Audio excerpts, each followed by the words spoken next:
So I honestly think that Poco is the most skilled brawler in all of Brawl Stars and pretty much unplayable if you don't know how to play him. Like, you'll get cooked by these Poco gods that seemingly just go in and pop, 3-shot you and team wipe your whole team. But that's not actually how it goes. They're waiting for the perfect timing. They know how much their shots do and they can calculate, okay, if I hit 3 enemies with 2 shots, I can get my super back and heal myself just before they will kill me.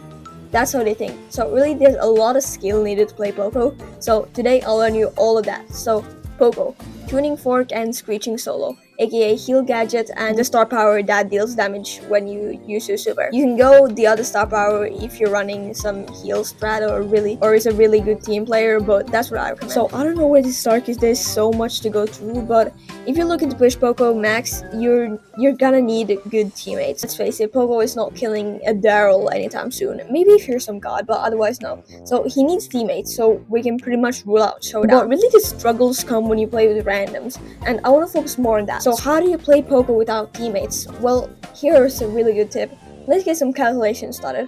Poco deals 1520 damage at level 11, so with 3 attacks you can do 4560 damage. And yes, I know like 80% of my audience can't count past 15, but stay with me. So now we've calculated how much damage he can deal. And what pros do in game is that they see how much damage the enemy has and then think, do I want to engage with the enemy? Poco takes 5 shots to charge his super, so if you could think you can get all 5 shots with the star power, suddenly you're dealing 9044 damage. And knowing how much damage you deal can be so useful in some games. Here's an example, and I know I said let's play Showdown, but this is just for the example, okay? You have 2 shots charged on your super, 3 ammo, and against someone with 8000 health.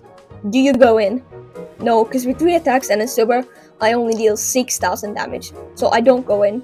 The Bell has 4560 health, which turns out to actually be exactly what 3 ammo with Poco does, so it's safe to attack. But let's say she would have had 6000 health and I would have had to reload ammo. That might have gotten me killed. So yeah, I think you get it. It's a lot of math that you have to do to calculate if you have enough damage to kill someone and all. But really in these moments, I didn't do any math. It was just in my memory. I remember that he can do 4560 damage. So basically, do some quick calculations and just consider, is this a good idea? And I guarantee pros do this. Guarantee. Now, I forgot to mention, it gets a little trickier with power cubes, but like I said, generally don't play Poco in Showdown, just because he relies too much on his teammates and also that. So that's like one part of playing Poco, but there's more. He may seem like he doesn't have a lot of health, but if you heal 4800 damage with your super, and then a couple more thousand with his gadget, he's got a lot of health.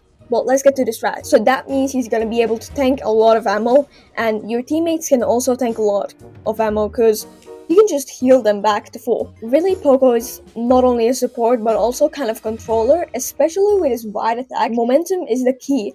Once the game starts, keep moving, pushing the enemy backwards, because if there's something I love more than you like in this video, it's playing Poco and being able to hit all 3 enemies with 1 shot. Because you're gonna be cycling supers.